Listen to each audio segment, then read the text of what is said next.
Bon les amis, ça y est, là vous n'avez absolument plus aucune excuse pour ne pas passer à l'électrique. 34 000 € là, c'est le prix de départ de cette voiture. Cette voiture c'est quoi? C'est Skoda Elroq. Et le Skoda Elroq, je suis sûr qu'il vous intéresse parce que vous avez cliqué sur cette vidéo. Donc on va aujourd'hui en parler, donc vous êtes sur la bonne vidéo justement. C'est pas un essai d'1 heure, c'est pas un essai de 2 heures non plus, c'est un essai de plusieurs jours. Parce que oui, cette voiture je la conduis depuis plusieurs jours. Pour justement vous faire cette vidéo retour d'expérience. Est-ce qu'elle est bien? Est-ce qu'elle est pas bien? Est-ce qu'on a une bonne autonomie? Est-ce qu'elle recharge vite? Et surtout, est-ce qu'on peut partir en vacances avec cette voiture? Et ben c'est ce qu'on va voir ensemble. Bah oui, hein, les voitures électriques, elles ont encore cette réputation d'être chères, d'être trop chères, d'être inaccessibles. Mais là, il faut croire qu'à 34 000 €, bah, c'est plus vraiment le cas. Quand on regarde maintenant le marché des véhicules neufs, peu importe la motorisation, les prix dépassent très facilement les 30 000 €. Sauf que maintenant, pour ce prix-là, vous avez un véhicule électrique. Et les véhicules électriques, maintenant en 2025, ne coûtent pas forcément plus cher que les véhicules thermiques et hybrides. Les seuls blocages que vous allez avoir pour passer à l'électrique, eh ben, ils sont là, ils sont dans la tête. Donc c'est pour ça que je vais essayer de supprimer toutes vos idées reçues là aujourd'hui dans cette vidéo. Bon là on commence sans plus tarder parce que j'ai quand même pas mal de choses à vous dire sur cette belle voiture. Donc on découvre ça ensemble.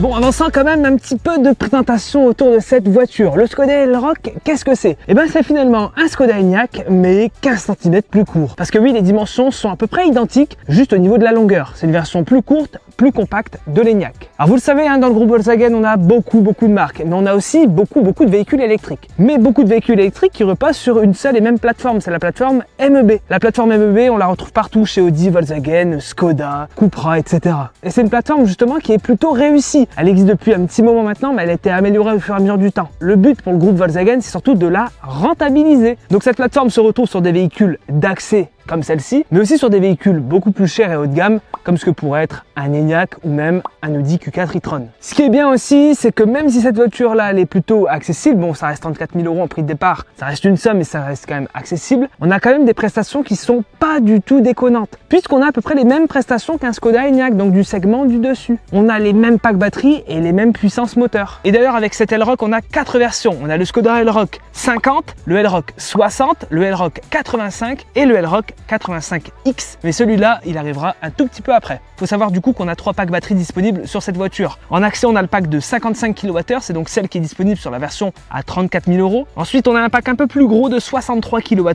Là par contre on est à 36 620 € en prix de départ. Ensuite on a un pack de 77 kWh, donc c'est le plus gros pack disponible sur cette voiture. Par contre là le prix sera de 42 470 € en prix de départ. C'est d'ailleurs cette version là qu'on a juste ici sous les yeux à l'essai, mais finalement par rapport à la version d'entrée de gamme, il y a assez peu de différence, ça se jouera surtout au niveau de l'autonomie et de la recharge. Bon, faut savoir qu'avec la version 85, celle d'ailleurs qui se vendra aussi certainement beaucoup pour les pros notamment, vous aurez jusqu'à 579 km d'autonomie, en tout cas sur le papier, ce qui est quand même très bon. Faut savoir que dans les versions d'accès, on est plutôt à 350-370 km d'autonomie WLTP, voilà, ce qui est quand même pas trop mal pour une voiture du quotidien. Bon, au niveau de la concurrence, alors à peu près dans ce format-là, c'est peut-être pas les concurrents directs, mais c'est des véhicules relativement équivalents, surtout en termes d'autonomie. On a par exemple le Renault Scénic, le Peugeot i3 2008, surtout le Kia EV3 qui est vraiment l'un des concurrents directs de cette voiture, même si encore une fois pas exactement dans le même format. On a le BYD Atto3, évidemment les versions un peu plus grandes sur cette même base, donc ID4, Ford Explorer, Ford Capri, etc.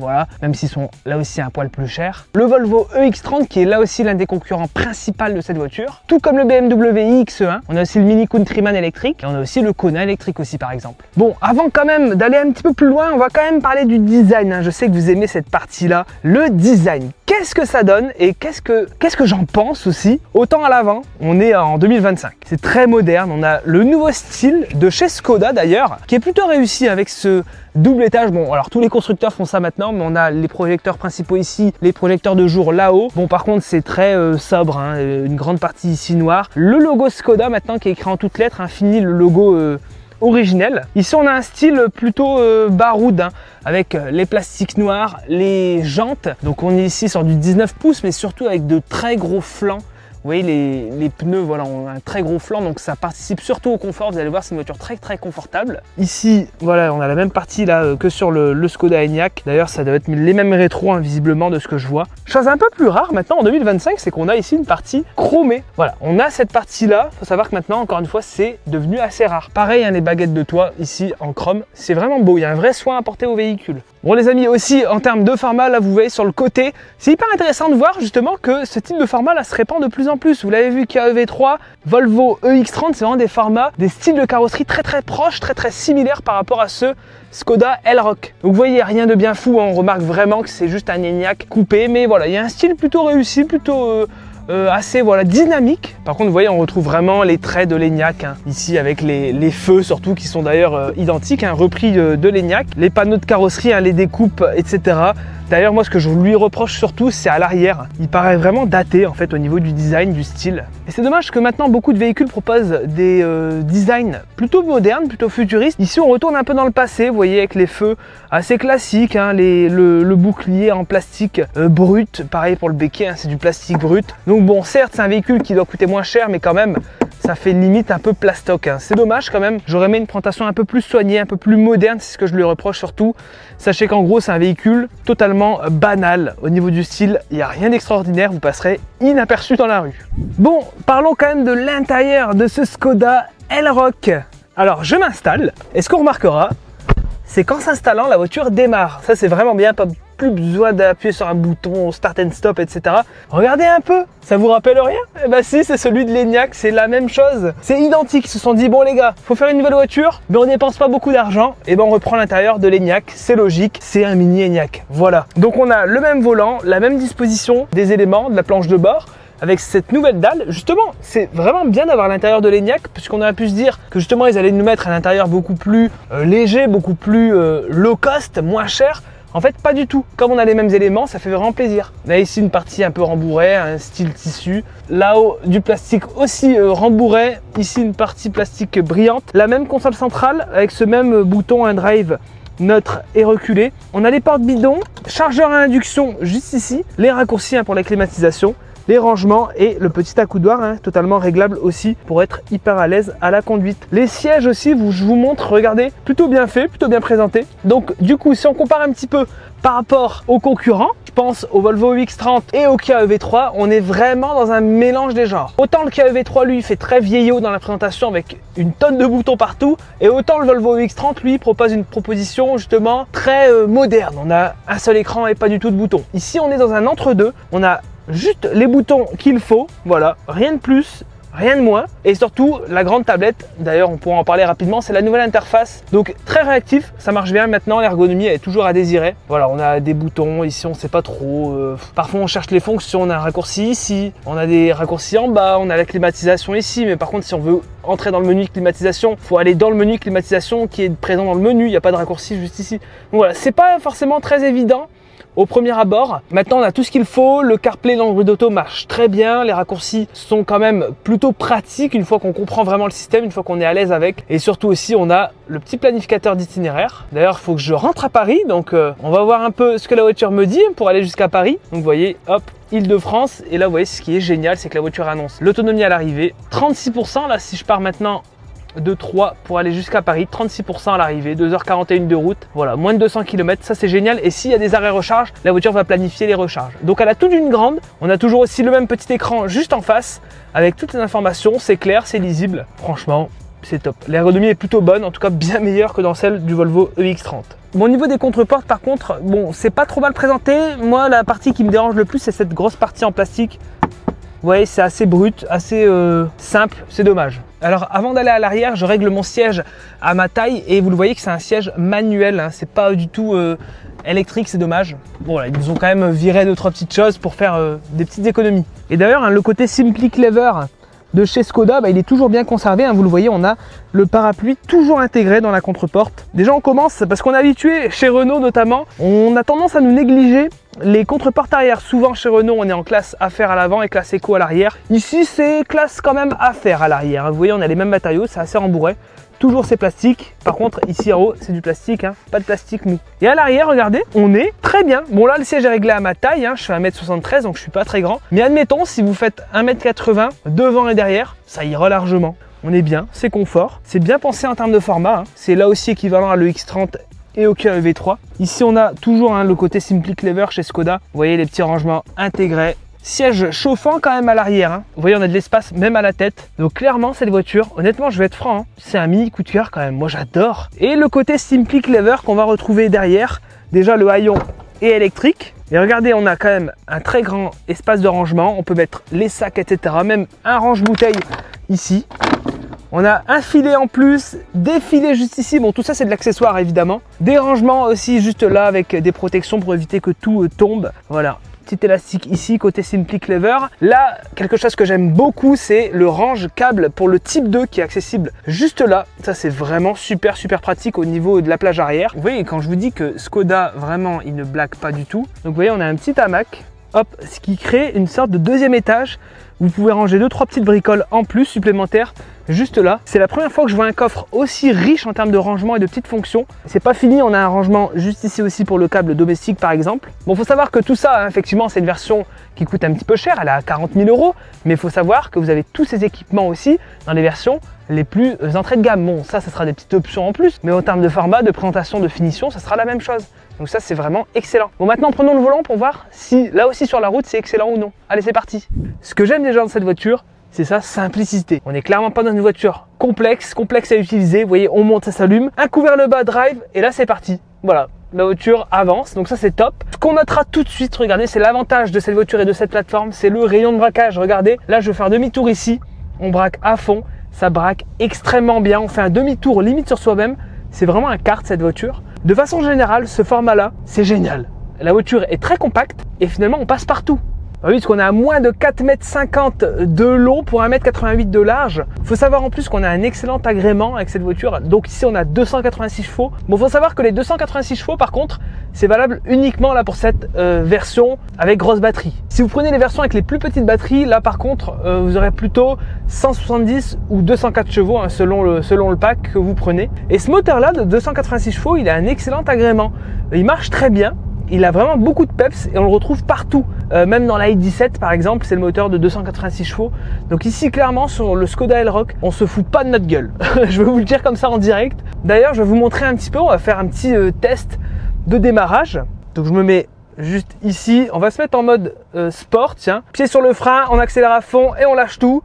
Bon, vous le voyez, c'est pas archi violent, mais ça marche suffisamment bien. Voilà, là je suis à 100, ça marche suffisamment bien. En plus, je suis un petit peu en montée, donc c'était pas forcément évident pour la voiture. Au niveau du comportement, c'est pas du tout une voiture de sport. Faut clairement tout de suite le dire. C'est une voiture très confort. En plus là, avec cette version avec les gros pneus, les gros flancs, il y a vraiment aucune prétention sportive avec la voiture, mais c'est pas grave, c'est pas ce qu'on lui demande, c'est pas ce qu'on recherche. C'est surtout ici du confort. C'est très bien suspendu, c'est pas du tout tape-cul. Et moi là, j'ai fait pas mal de routes là depuis là le début de semaine et franchement, je suis pas du tout cassé, je suis pas du tout détruit.